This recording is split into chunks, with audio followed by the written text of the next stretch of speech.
tous, bienvenue sur le comptoir de la psychologie.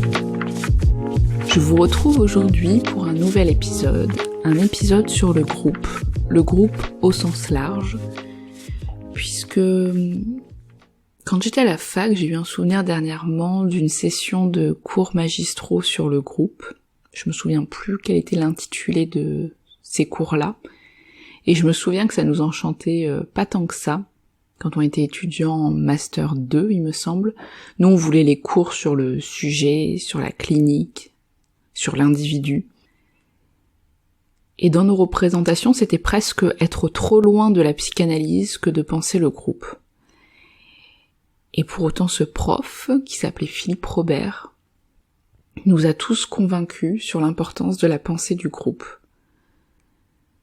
J'ai toujours apprécié au final cette question du groupe, notamment d'une part en psychologie sociale, ça c'était des cours de licence, bon, ça remonte, et d'autre part, ces temps-là de réflexion sur la clinique psychanalytique du groupe. Et j'ai eu envie de vous en parler un petit peu, en sachant que j'aimerais beaucoup recevoir un ou une psychologue qui travaille avec des groupes, ou qui a pensé, approfondi un peu plus cette question, ou peut-être même qui a une approche systémique. Je pourrais aussi vous proposer un épisode, c'est vraiment quelque chose en ce moment que je lis beaucoup, qui m'intéresse énormément. Parce qu'on perçoit le psy souvent uniquement du côté de l'individuel. Mais déjà quand on travaille en institution, il faut savoir qu'en tant que psychologue, on passe au moins 60% de notre temps, si ce n'est plus, en groupe. Que ce soit avec des collègues, dans des réunions, dans des temps informels, dans les salles de pause, dans les staffs, mais que ce soit aussi dans la proposition de groupes de parole, de consultations groupées avec des patients.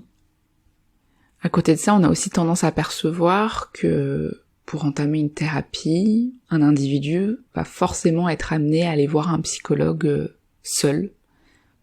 Et donc le psychologue a rencontré un seul sujet.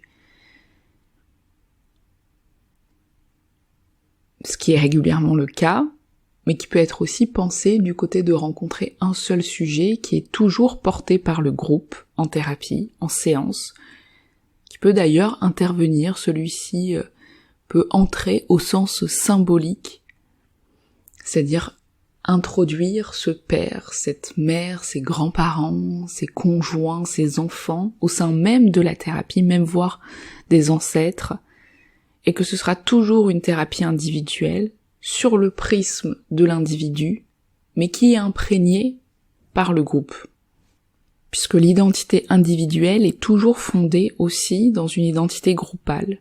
On est dans un groupe déjà, un groupe qui existait même avant nous. Donc j'ai vraiment en tête qu'il ne faut pas ignorer le groupe, même quand on a une orientation psychanalytique. Du côté de la société, le groupe est perçu régulièrement du côté de ce qui va venir faire transgresser l'individu. On peut le voir d'ailleurs avec les ados et les inquiétudes des parents, ce qu'ils appellent un petit peu les fréquentations de leurs enfants, qui viendraient justement représenter la formation subversive de leur ado. De même, aujourd'hui, on qualifie souvent, et on le voit d'ailleurs avec les manifestations, que le groupe pourrait provoquer des alliances qui feraient craindre l'ordre social, comme si le groupe pouvait être menaçant pour notre système, le côté être plus, être allié, ça vient malmener l'ordre social. Pourquoi pas? Donc il me semble en tout cas important d'avoir en tête ce que représente le groupe chez nos patients. D'ailleurs, de même ce que représente la culture dans nos séances de thérapie. Un patient qui a grandi au Sénégal peut témoigner d'un vécu du groupe et de la collectivité différent d'une personne qui a grandi en France, par exemple. C'est d'ailleurs vraiment intéressant comment, suivant les communautés, la question de la folie est traitée. La folie comme soit à l'intérieur du groupe, donc il pourrait aussi se déplacer en fonction des individus, où il y aurait des individus porte-parole d'une folie, et des individus qui sont soignants, ou alors la folie, justement, elle est extérieure, elle est autre, comment parfois des groupes mettent en place des défenses pour se désigner un peu comme bon groupe qui vont bien, comme un couple qui se dit « Ah là là, nous au moins on communique » ou nous on est soudés, on est différents, alors que les autres ils savent pas faire. Comment aussi ça peut être mis en place comme alliance qui vient rassembler le groupe.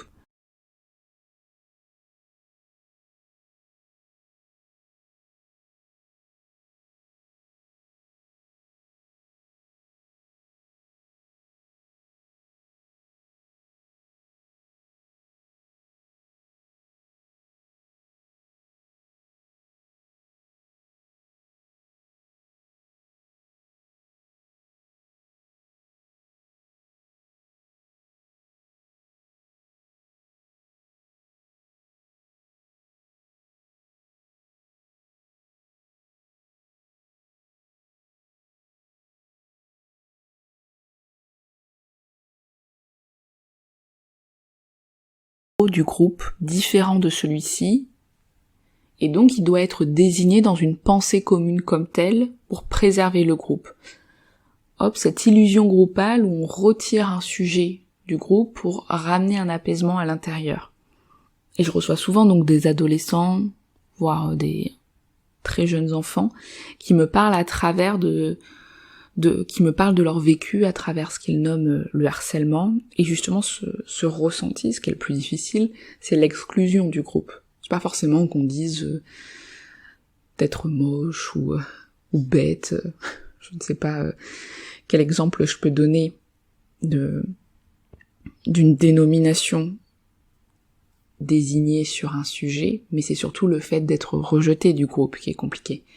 Mais aussi récemment, et peut-être que ça va être de plus en plus le cas, mais beaucoup de jeunes peuvent parler aussi de l'incompréhension d'avoir été désignés comme harceleurs, et de la souffrance aussi, voire la culpabilité engendrée par le fait d'être qualifié comme le mauvais objet, celui qui a été le bourreau.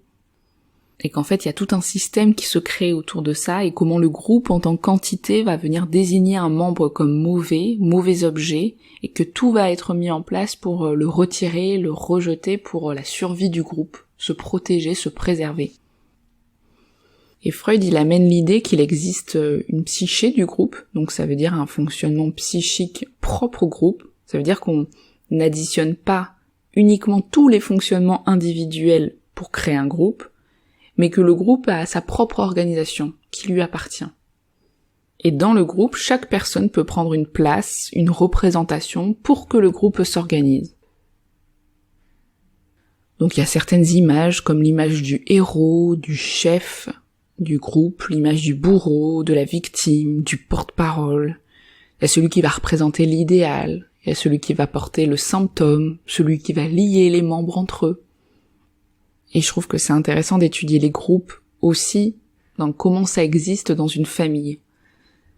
Et si vous recevez des familles en tant que professionnel, ou si vous vous questionnez sur ça, c'est toujours intéressant de voir en fait qui est le porte-parole du symptôme, qui le désigne. C'est-à-dire que des fois dans les familles, on voit qu'une personne est toujours celle qui va mal. Puis il y a ceux qui guérissent, ceux qui sont inquiets, mais il y a aussi ceux qui font bien, ou ceux qui introduisent un petit peu le rêve, le rire, la légèreté dans le groupe. Et tout ça, ça peut, dans cette dynamique de groupe, faire résonner tous les fantasmes inconscients. Dans le groupe, on peut aussi parler de la contagiosité des affects.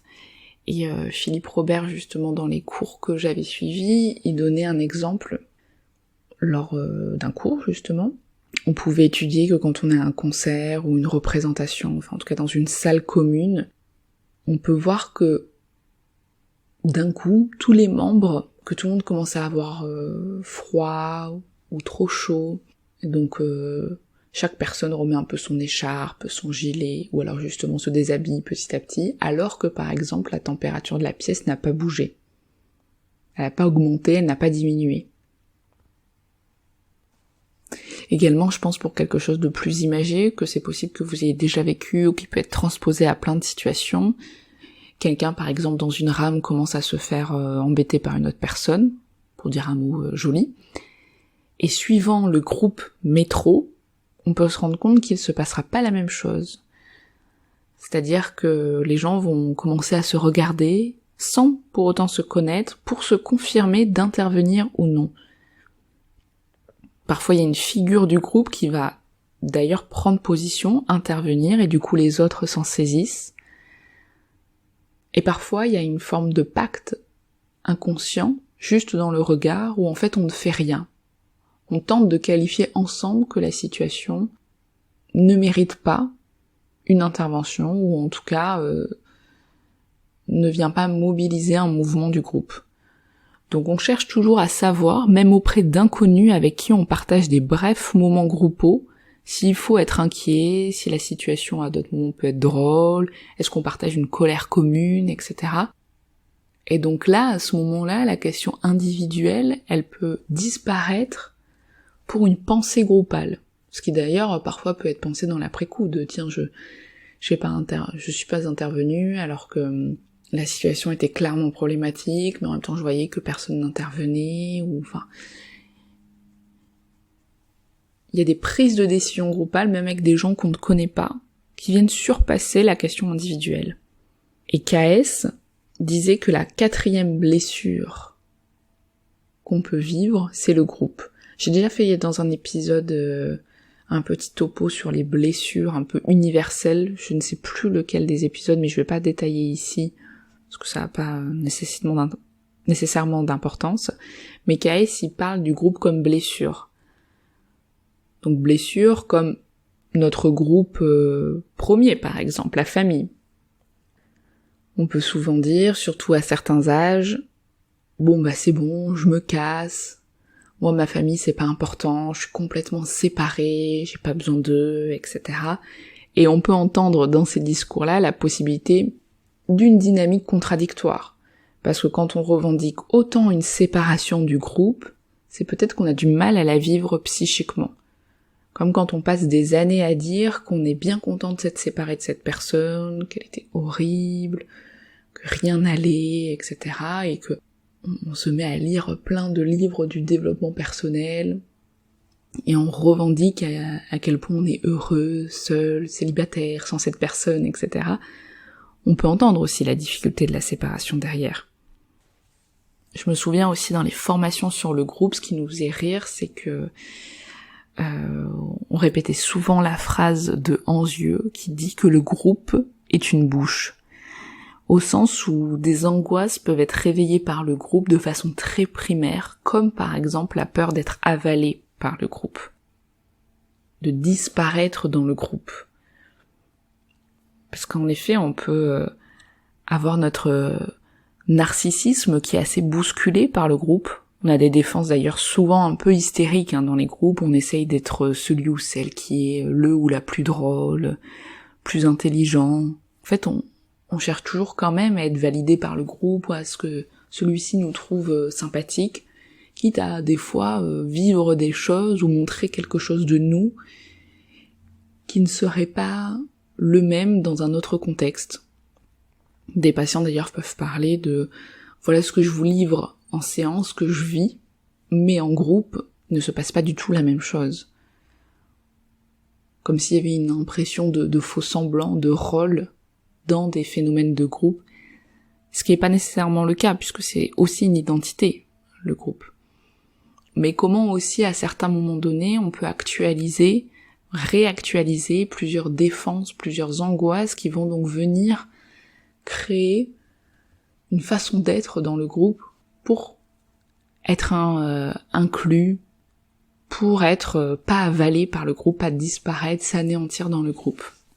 Parce que justement dans un travail psychanalytique de groupe, on peut voir que suivant notre fonctionnement, ça va faire vivre chez chacun des choses différentes, et que le groupe peut d'ailleurs introduire ce qu'on appelle de la déliaison, c'est-à-dire être attaqué dans ce qui fait lien, ce qui fait qu'on est nous, est bousculé, et on efface quelque chose de soi dans le groupe. On amplifie quelque chose, on peut se sentir un peu divisé, morcelé par le groupe.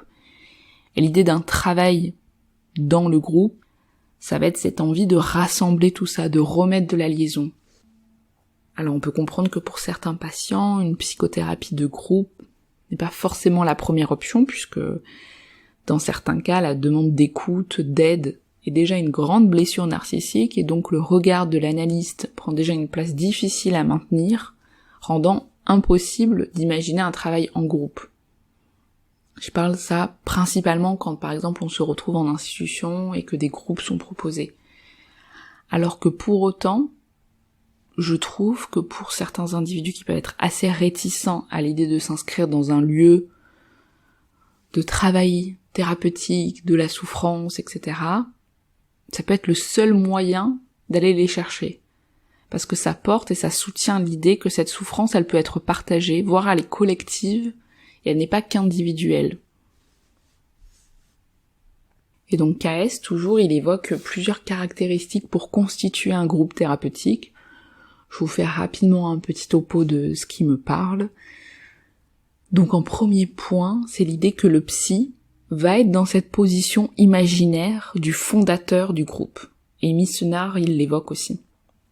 C'est une posture assez intéressante, je trouve, puisque c'est le psy qui aura la place d'énoncer donc les règles pour que le groupe puisse symboliser, travailler, etc. Mais c'est selon moi aussi le psy qui va devoir s'extraire symboliquement du groupe. Parce que c'est intéressant que le thérapeute représente le fondateur, puisque dans fondateur, on peut entendre aussi un sous-ton de divinité ou de recherche de leader. Et donc le thérapeute, ça va être aussi son travail à lui, de pouvoir exister suffisamment en tant que fondateur pour créer le lien, créer l'espace, rassembler, et en même temps ne pas l'occuper comme une posture qui va le bomber un peu narcissiquement. Parce que le groupe se retrouve autour d'un thérapeute comme il peut se retrouver autour d'un maître, d'un leader, d'une personne politique, d'une personne qui représente une organisation, etc. Et le groupe va toujours venir chercher quelque chose. Une idée ou un idéal, nous dit KS. Et donc justement, en psychothérapie, le but c'est pas d'occuper cette place d'idée ou d'idéal, c'est de pouvoir la déplacer. Donc en second point, dans le travail thérapeutique, il y a aussi l'importance d'une stabilité dans le groupe. C'est quelque chose qui se réfléchit quand on crée un groupe. Est-ce que c'est ouvert? Est-ce que c'est fermé? Le nombre de séances, etc. Et dans le groupe, il faut y avoir en tête que chaque personne va représenter quelque chose et comment ça va pouvoir se mettre en mouvement et se transformer. Donc comme je vous disais aussi dans le quotidien, il y a des résonances, des moments d'excitation dans le groupe, mais aussi des mauvais objets, des personnes qui fondent, d'autres qui sont dans la déliaison, et ça va pouvoir se rejouer sur la scène du travail thérapeutique en groupe. Le mauvais objet, ça peut être quelqu'un, mais ça peut aussi être une maladie, un combat à mener. D'ailleurs, c'est ça qui fait que, par exemple, dans les institutions, dans les services somatiques, on peut créer des groupes un petit peu d'aidants, par exemple, ou des groupes de malades, et la maladie, c'est celle-ci qui va être nommée comme le mauvais objet du groupe. Donc qui va pouvoir créer des mouvements de colère, de frustration, d'incompréhension autour de la maladie désignée comme le mauvais. Et donc il y a des défenses groupales autour de ça, des choses qui vont se répéter, d'où l'importance d'une fonction de par-excitation du psychothérapeute, au sens d'une fonction qui va pouvoir permettre des agencements du lien, de la traduction, de plein d'éprouvés qui sont très bruts, qui peuvent être lancés dans le groupe. C'est pour ça que des fois, on se rend compte que on déborde dans le groupe. On dit des choses qu'on n'aurait pas eues en tête. Autant on est avalé par le groupe, autant des fois on peut vomir dans le groupe. Symboliquement, bien sûr. Même si ça peut arriver physiquement aussi, mais ça c'est un autre travail. Donc KS, il parle d'appareil psychique du groupe, au sens où c'est un travail qui va permettre de faire cette liaison, ces accordages entre les psychiques individuels. Dans un temps de dépôt, dans un lieu de projection, et donc dans un lieu de transformation, avec des règles qui sont assez fondamentales, donc comme je vous disais, la durée des groupes, mais aussi la confidentialité, le non-jugement, le fait de pouvoir associer librement, enfin, tout ça c'est propre à chaque dynamique et comment c'est mis en place. Et donc comment ça va fonctionner en fait, c'est que d'une part le groupe, ça permet de régresser, comme redevenir parfois un petit bébé qui va de nouveau vivre certaines angoisses, parfois très primaires, très archaïques, qui peuvent se manifester dans ces expériences de groupe. Et après le fait de projeter sur cette collectivité des représentations qui sont parfois inacceptables pour la psyché individuelle. C'est le même mécanisme de parfois le mauvais que je peux ressentir en moi, c'est plus simple de le projeter sur l'autre, sans imaginer qu'il représente une partie de soi aussi. Et donc ça permet que le groupe fonctionne un peu comme un tableau où l'analyste il peut observer et appuyer cette transformation, voire restituer des hypothèses, des idées, des interprétations aux individus. Ensuite, c'est aussi ce mécanisme de déplacement. Ça veut dire que le groupe, il peut permettre qu'on se déplace au niveau des émotions, des expériences. Le groupe, il peut aussi faire office de soutien, d'alliance, d'étayage, comme justement un bébé, un berceau qu'on peut venir soutenir, porter, bercer. Et enfin, en dernier point, il y a le fait de s'identifier. Et je sais que plusieurs personnes m'avaient demandé des épisodes sur l'identification, qu'il faudrait que je mette au travail, et que je vous propose un de ces 4. Puisque quand quelqu'un nomme un vécu, un désir, il partage quelque chose et peut nous faire vivre ce phénomène d'identification. Ça donne un sentiment d'appartenance très présent d'ailleurs chez les adolescents, pour justement aussi créer un peu du mimétisme dans le groupe. Et enfin, le travail aussi du groupe, ça peut être de travailler aussi ce qui est le plus compliqué, c'est-à-dire de la séparation. C'est-à-dire le fait de pouvoir être suffisamment proche, sans être dévoré, avalé, et en même temps suffisamment loin, sans être dans la non-existence, la disparition. Et que ça, c'est vraiment intéressant dans les liens, que ce soit en thérapie aussi familiale. Comme je vous dis, j'aimerais bien vous en parler un peu plus. De penser en fait cette séparation comme une clé de voûte aussi quand on questionne le groupe. Voilà, je vais m'arrêter là pour aujourd'hui. N'hésitez pas à me partager vos réflexions, peut-être à me dire si certains et certaines seraient intéressés pour développer cette question-là. Je vous dis en tout cas à très bientôt et je vous souhaite une bonne journée et une bonne soirée. Salut!